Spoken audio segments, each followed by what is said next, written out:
Buenas tardes, soy Guillermo Arduino desde Atlanta, en mi casa, para esta edición de Encuentro Digital CNN. Vamos a hablar de política hoy, importantísimo a 9 días de la asunción del presidente electo de Estados Unidos, Joe Biden. Contamos con la presencia del profesor Roberto Izurieta de la Universidad George Washington. ¿Cómo le va, doctor? Muy buenas tardes, un gusto estar en tu programa. Bueno, hay un tema fundamental que la gente se debe preguntar y dicen, ¿por qué a 9 días de que termine el gobierno de Donald Trump se justificaría hacer todo este proceso de juicio político que está promoviendo la parte demócrata? ¿Cómo se lo explicaríamos? Eh, He sido expreso, no soy partidario, pero entiendo las razones. Las razones son principalmente dos. Primero, el concepto de que los hechos no queden impunes.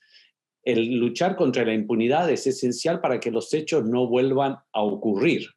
Uno. Dos, este segundo elemento también es esencial. El temor de que Donald Trump continúe con actitudes o retóricas que incitarían la violencia, considerando además que tenemos un evento público, no solamente que político, trascendental, que es la juramentación del nuevo presidente.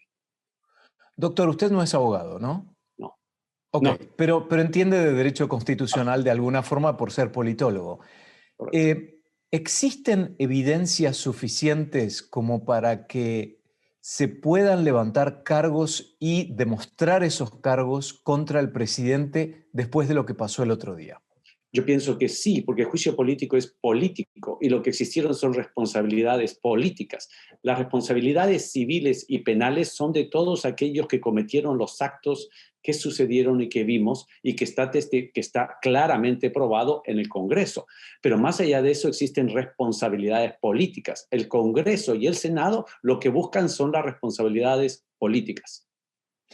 En realidad, la forma de iniciar este proceso en contra del presidente Donald Trump tiene que ver más con los 9 días que faltan o con el potencial de que él en 4 años sea nuevamente candidato a presidente, porque la Constitución le permite hacer un segundo mandato, aunque no consecutivo, y el último.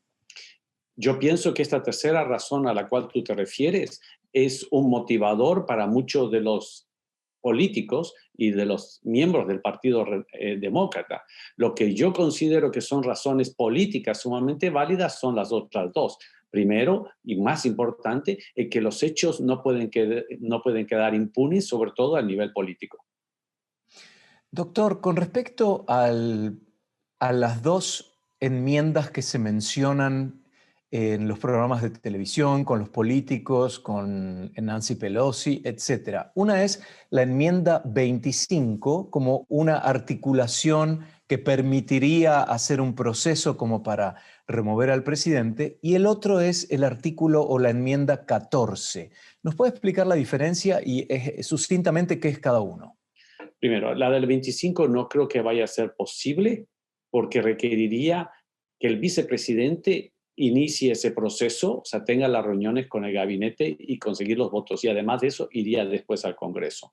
Entonces, sinceramente, yo pienso que la única posibilidad, y eso es lo que a mí me parece que es central en esto, es que Donald Trump es uno de los líderes que no pueden estar con rienda suelta. Esto es, cuando los republicanos le dejaron hacer muchas cosas que ellos mismos cuestionaban si que era válida, eso no funciona. En este caso, estamos en una situación muy delicada, estamos en una situación de urgencia y emergencia nacional por la pandemia y por los actos violentos que se vimos, y yo sí creo que es fundamental que se le envíe un mensaje al presidente que no tiene, y perdón que no encuentro mejor expresión, rienda suelta. Ok, entonces, resumiendo, la enmienda 25 requiere que su gabinete determine que no está en condiciones de continuar en el cargo y lo remueva. Y eso es probablemente difícil porque después además tiene que atravesar una cámara del Congreso, entonces no hay Volver a tiempo. La enmienda 14, ¿exactamente qué dice? No tengo conocimiento. ¿No tiene conocimiento de lo que dice la 14? Sí, no, Ok. no, no la he escuchado. Ok, yo voy a tratar de resumirla ahora porque me parece, a ver si lo encuentro porque tenía mis notas aquí. los estoy buscando. Es importante también pensar en esto, doctor. ¿Cuál es la posibilidad de que los republicanos ahora digan que por el bien del país se van a ir en contra de Donald Trump? Eso por un lado. Y por otro, y esta es una segunda pregunta mientras busco las notas, es, ¿usted cree que ha perdido apoyo Donald Trump verdaderamente en forma significativa a nivel nacional? No solo dentro del Partido Republicano, sino dentro de sus seguidores, teniendo en cuenta que las elecciones fueron muy reñidas y que hay millones de personas en Estados Unidos que optaron por él. En los Estados Unidos, una diferencia de más de 5 puntos en el porcentaje es una diferencia más bien alta. La diferencia que tuvo también en la representación en el colegio electoral es también alta. Dicho esto, yo sí soy de los que cree que el Partido Republicano es viable y es necesario para los Estados Unidos. Y veo esto como una oportunidad para que vuelvan a sus principios y sus valores y no caigan en un populismo que ha sido muy fácil por un lado y por otro lado, sin lugar a dudas, que sepan diferenciarse de manera radical con actitudes que pueden llevar a la violencia. ¿Pero usted cree, doctor, que él ha perdido apoyo a nivel poblacional después de Sí. los hechos del otro día? Sí, ¿no? Sí, no va a perder el 80% de su base electoral, pero si en este momento no gana porque no consigue ese 5% extra y ahora tiene 10% menos, es muy grave para un partido político. Punto uno. Punto dos, recordemos lo siguiente, Donald Trump ha perdido las últimas 3 elecciones más importantes de los últimos 2 años, el Congreso, la presidencia, y perdió el Senado porque pierde en Georgia, que es un estado históricamente republicano, y por primera vez en más de 20 años ganan senadores demócratas en Georgia, que cambia la Cámara. Entonces, las señales políticas son sumamente claras.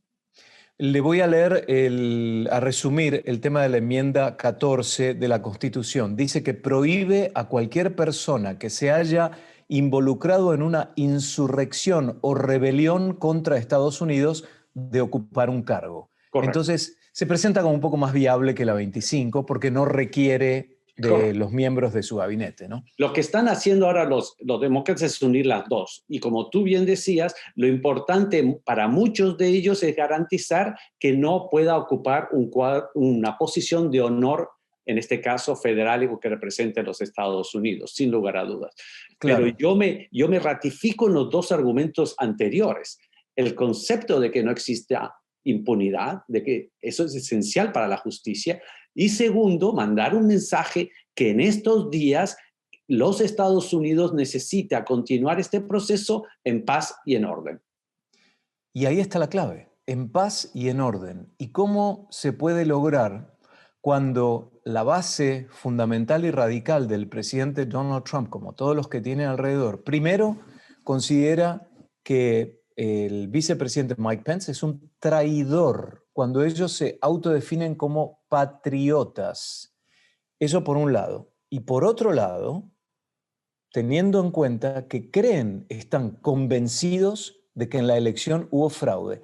Y hace 1:30 usted, doctor, me estaba hablando del triunfo en el Senado de Georgia, pero ellos consideran que no es un triunfo legítimo. Y Donald Trump sigue diciendo, y lo había dicho antes de las elecciones, es decir, estaba preparando probablemente el campo porque tendría información fehaciente de que estaba perdiendo terreno, de que ha habido fraude. Entonces, ¿cómo unir? ¿Cómo el presidente electo Joe Biden va a poder gobernar esa mitad o un poco menos de la mitad del país que cree que hubo fraude?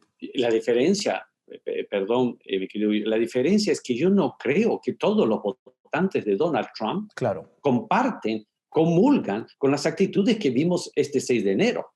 Son una minoría dentro de esa minoría. Y toda sociedad tiene minorías que no se van a integrar políticamente a la sociedad.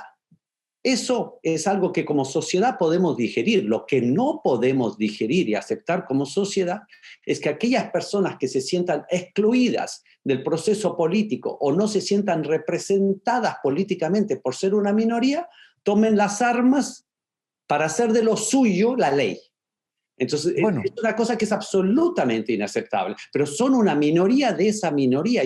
¿Qué porcentaje es? No lo sé, 5%, 10%. Yo estoy convencido que la mayoría de los republicanos, y también pienso que la mayoría de la gente que votó por Donald Trump, son personas que votaron por él y lo respalda por otras razones, pero no comparten. Y este es el momento en el cual políticamente el líder tiene que hacer esa separación. Esta gente no me representa, pero el día 6 de enero, cuando él fue a ese mitin y le dijo, vayan y peleen con fuerza, en ese momento hay una responsabilidad política a la cual él tiene que, perdón la redundancia, responder. claro. Y por otro lado, esto me hace acordar de alguna forma a el Oklahoma City bombing en algún aspecto, es decir, tomar la ley por sus propias manos. Esta gente irrumpió en forma improvisada al Congreso, aunque se encontraron bombas, ¿no? También, explosión, no, Pongamos un no, ejemplo, quizás que es delicado, espero hacerlo bien, pero a quiero ver, demostrar la consistencia de mis argumentos. Cuando se dio el ataque a CNN, dentro del movimiento de rechazo legítimo por el abuso a los afroamericanos, ¿qué es lo que hicieron los legítimos manifestantes? Se retiraron inmediatamente. Los que atacaron terminaron siendo aislados y la policía, por lo tanto, podía actuar con mucha más facilidad. Entonces, eso es lo que hay que separar. La protesta ordenada y legítima es un instrumento de la pero democracia. hay algo más, doctor. Cuando se mezclan, tienes que separarte inmediatamente. Black Lives Matter no fue convocado por el presidente del país. Correcto, correcto. Pero aparte, Black Lives Matter es un movimiento legítimo y mientras esté protestando en orden, en paz, nosotros lo respaldaremos. Pero una cosa que han hecho bien, y lo hicieron en Washington el 6 de enero, no salieron a las calles a enfrentarse, porque eso sí habría causado una masacre. O sea, ahí es donde vemos la madurez política de la lucha política por causas justas o la manipulación. Y lo que dijo Mitt Romney, el incentivar a la violencia. La retórica puede incentivar a la violencia o puede pedirle a su gente sepárense inmediatamente.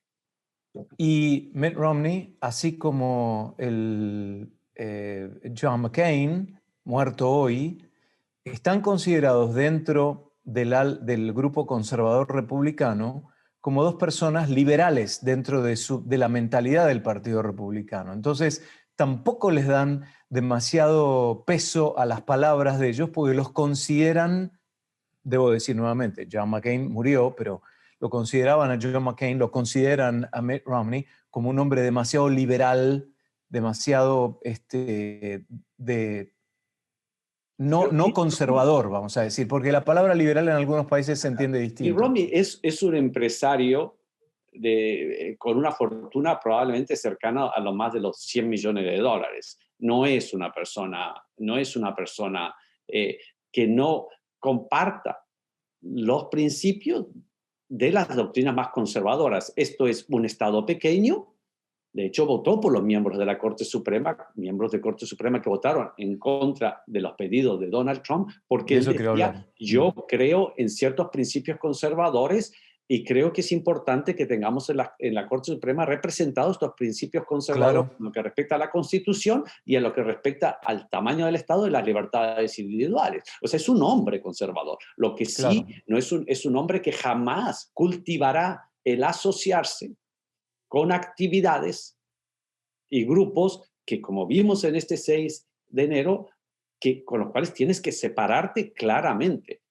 No puedes, no solo no incentivarlos, darles un discurso motivador, manipularlo. Todas estas son palabras de responsabilidades políticas, que en mi opinión el presidente es responsable. Bueno, quiero hablar de dos temas. El tema de la libertad de expresión, pero antes quiero tocar el tema bueno, hay gente del Partido Republicano, como decía el doctor recién, que probablemente lo votan por cuestiones económicas y que rechazan ese discurso incendiario, etcétera.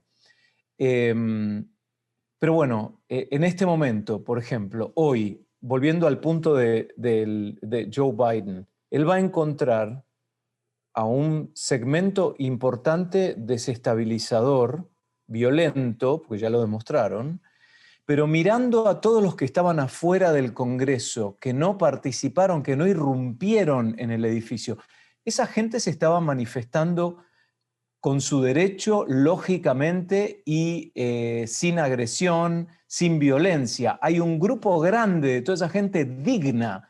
Lo que pasa es que lamentablemente estos inadaptados reflejan muy mal en toda esa gente que fue tal vez convencida de voy a hacer que mi voz se escuche, ¿no es así?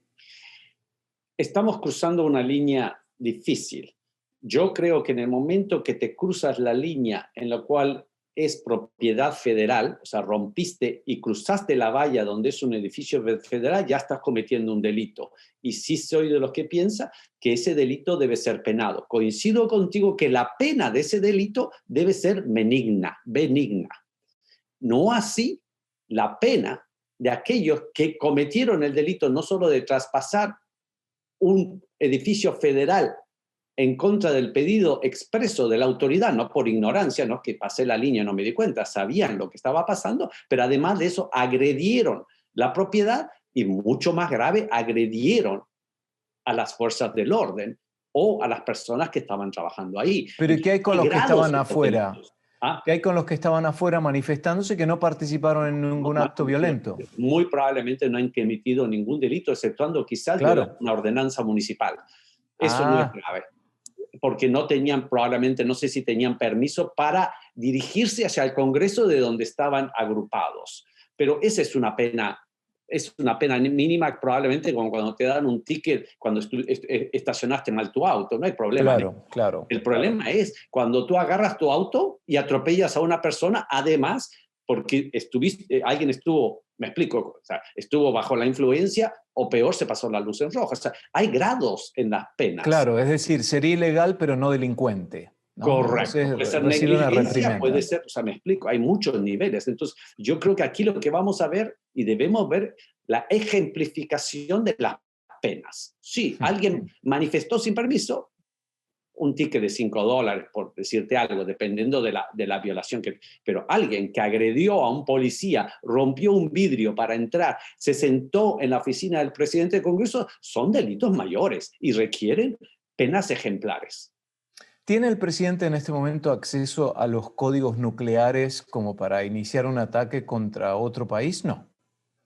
Yo creo que los sistemas de defensa, los distintos estamentos de la defensa de los Estados Unidos lo han dicho desde el inicio. Si que alguno de ellos reciben una orden que no consideran patriota, lo cual es en el fondo atrevido, porque es comandante general de Claro. las fuerzas. Pero básicamente ese mensaje ya lo dijeron hace algún tiempo y yo confío en que, así como sucedió al final del día, el 6 de diciembre, las fuerzas institucionales de este país ejercerán ese poder, como lo hicieron los republicanos y los demócratas en la sesión nocturna y de madrugada después de los hechos graves y vergonzosos del 6 de enero, que en un acto de unidad cumplieron con su obligación, en este caso ceremonial o protocolar, para hacer efectivo la voluntad popular expresada en el colegio electoral. Entre ellos, el vicepresidente Mike Pence, Absolutamente. un hombre que apoya al presidente Donald Trump porque fue elegido por él, con quien evidentemente ese día hubo diferencias, hubo un corte de comunicación, probablemente hoy exista una distancia también, pero ¿está acabado el futuro político o la carrera política de Mike Pence? ¿Cómo lo ven los demócratas hoy ante la posibilidad de pedirle que impulse la enmienda 25? Pero ¿se lo mira como un político serio o lo ven como un enemigo? Yo creo que los hechos que se dieron el 6 de enero expresan también situaciones políticas que se han dado en los Estados Unidos que van a cambiar la historia moderna. Esto puede terminar expresándose en la división del Partido Republicano, pero también puede terminar expresándose en las próximas votaciones en el Congreso y en el Senado, en las cuales muchos republicanos moderados reciban con beneplácito posiciones moderadas que vengan de los demócratas. O sea, Definamos moderado. ¿Qué es moderado? Reforma integral de inmigración. Ajá. Vas a tener muchos votos republicanos moderados que apoyan una reforma de inmigración. Una propuesta de inversión en infraestructura en los Estados Unidos. Vas a encontrar demócratas moderados y republicanos moderados. Vamos a otra cosa. El requisito de que cuando el índice de infección esté a ciertos niveles sea mandatorio a nivel federal, o sea, puede estar dentro del marco de una ley federal la utilización del cubrebocas. Lo que quiero decir, hay campos de acción que podremos explorar y hemos especulado en uno, pero hay indicios en dos, por decirlo menos, donde se puede trabajar. O sea, yo no veo que haya una posición monolítica del Partido Republicano, sobre todo ahora considerando que el poder político de Donald Trump, a partir de los hechos del 6 de diciembre, en mi impresión, están disminuidos. ¿No o sí? El presidente Trump está políticamente más débil después de los incidentes del 6 de enero. Pero antes de eso, él tenía un control férreo del Partido Republicano. Exacto. Y el Partido Republicano estaba en un dilema, porque por un lado no podían ganar sin él, pero tampoco pueden ganar con él. Entonces, estratégicamente, ¿cómo solucionas ese problema? No contando con él. Claro. Con él ni ganas, o sea, no puedes ganar, pero tampoco vas a poder, o sea, no puedes ganar la primaria y no vas a poder la general. Entonces, ¿cómo resuelves ese dilema? Bajándole la influencia política, no haciéndole la variable que defina ganar o perder. Y fue bien claro la expresión de líderes republicanos de años, Mitch McConnell, sí, renuncias dentro del gabinete, etcétera, etcétera, que marcan exactamente cuál es la posición en general del tradicionalista republicano. ¿Quién será el heredero político del pensamiento de Donald Trump? ¿Su hijo, Donald Jr.? Él ha dicho antes de los incidentes que sería su hija, Ivanka. O sea, es el nombre que más ha Pero no habla mucho ella. Pero es la única vez que un par de veces la ha dicho muy claramente sería Ivanka. No lo sabemos. Pero ella no habla, digamos, no se manifiesta, ¿no? En cambio, Donald Jr. sí. Yo pienso que son mucho más expresos en su deseo de ser los herederos de esa posición. Y ahí van a tener el mismo dilema del cual estuvimos hablando en este programa. Si es que Donald Trump quiere apelar a una base mucho más radical, sin lugar a dudas, Ivanka no creo que sea la mejor candidata. Si quiere apelar a una base mucho más radical, quizás Ted Cruz. Yo te quiero ser muy sincero en lo siguiente. Yo creo que en momentos como estos tenemos mucho el deseo de saber qué va a pasar en el futuro. Y lo que como yo funciona es observemos qué está pasando y qué va pasando y eso nos va a dar lectura para seguir entendiendo. O sea, no tenemos resuelto todo y el querer, o sea, mentalmente hacerlo, generalmente nos vamos a equivocar. Lo que sí podemos decir con absoluta claridad es que todo está cambiando y se requiere de conversaciones como las que estamos teniendo ahora para tratar de quizás estar un poco más a la delantera de los hechos, pero en el fondo no sabemos cuál va a ser la realidad política dentro de 2 años. Yo pienso todo el tiempo que tengo que leer todo tipo de posiciones, leo varios periódicos de los países que cubrimos y demás, esté o yo no de acuerdo, porque yo tengo una posición, ¿no? Pero no interesa a nivel profesional, pero a nivel personal sí interesa. Y yo leo también lo que dice el que está en las antípodas con respecto a mí. En este caso, con las decisiones de distintas entidades de censurar la expresión del presidente o de alguna gente en plataformas porque consideran que es un mensaje de odio, expuso a que se movieran a otras plataformas y lo empiezan a cerrar también, ¿no? Les empiezan a cerrar la posibilidad de comunicarse.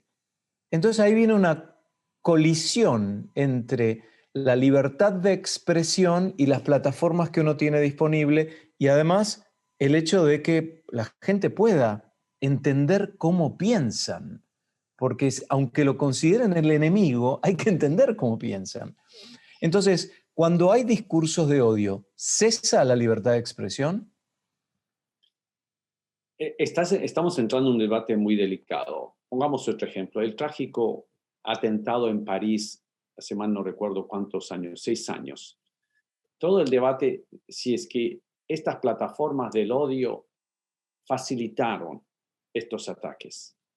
Yo soy de los que piensa y comparto, por lo menos con muchos de los principios, o más que principios, el framework, el marco por el cual tienen que operar todas las instituciones, en este caso también las redes sociales. Esto es, por decirlo así, en tu casa hay ciertas cosas que no son permitidas, más allá de que sean legales o ilegales. Normas de conducta. Yo creo que en toda institución tenemos además que tener normas de conducta y constantemente revisar nuestros principios éticos y nuestros valores. Entonces, más allá de que puede estar permitido, debemos, como hombres de democracia, de valores, que creemos en la vida, creemos en las instituciones y en su fortaleza, rechazar el lenguaje y el discurso del odio. Punto 1. Punto 2. Legalmente, dependiendo cuál es el marco legal que estamos hablando, una amenaza es un delito. Yo no puedo decirle a la otra persona que le voy a hacer X daño. Eso no está enmarcado y protegido dentro de la libertad de expresión. En resumidas cuentas, sí debemos denunciar, aislar el discurso del odio y de la violencia, sin lugar a dudas. Esa es la responsabilidad del gabinete del presidente electo, ¿no? Porque ahora se va a encontrar con un clima muy enrarecido, eh, con, con un enemigo que ya se mostró qué es lo que puede hacer y además que no cree en el resultado de las elecciones. Por lo tanto, sienten que está amenazado el concepto republicano. Y el día 20 de enero, en ese acto simbólico en el que se hace el traspaso del poder al que el presidente Donald Trump ya dijo que no va a ir, no importa, pues se lo puede tomar John Roberts, el presidente de la Cámara de la Corte Suprema de Justicia, no es necesario que esté presente. Tenemos el ejemplo de Cristina Kirchner en Argentina, también pasó exactamente lo mismo.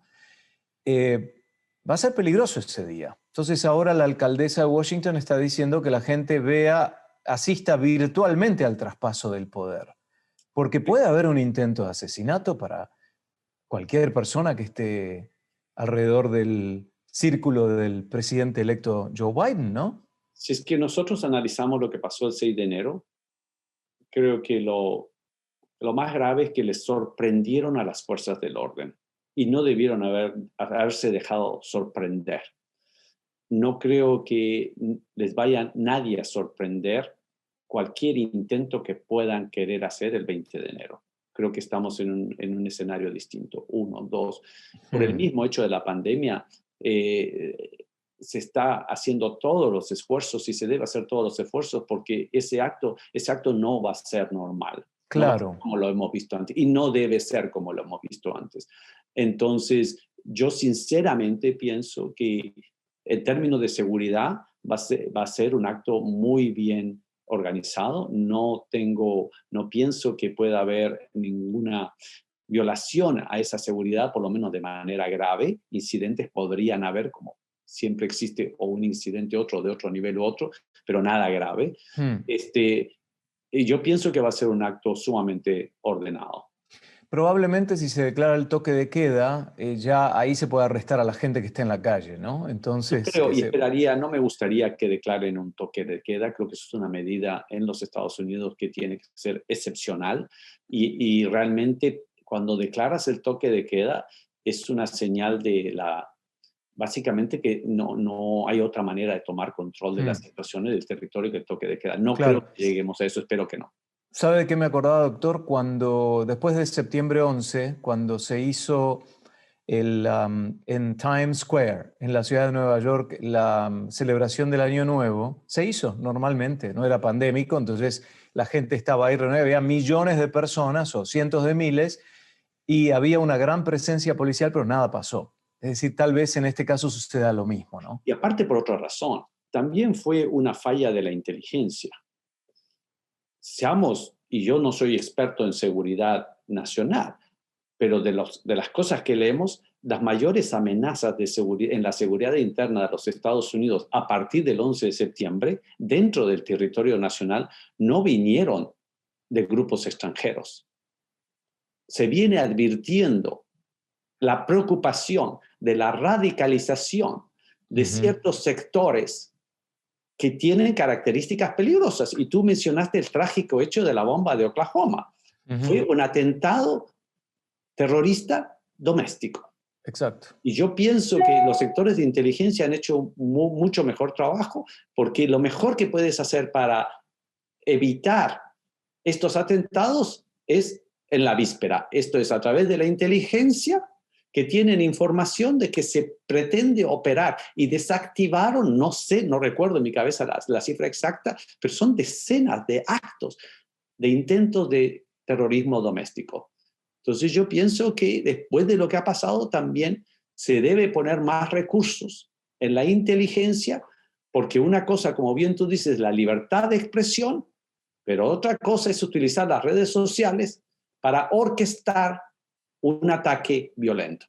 Son dos cosas distintas. Sí, entramos también en un punto de análisis de lenguaje corporal, cuando uno ve al presidente Donald Trump después de haber convocado a la gente y decir, voy a marchar con ustedes, y acá quiero marcar un punto.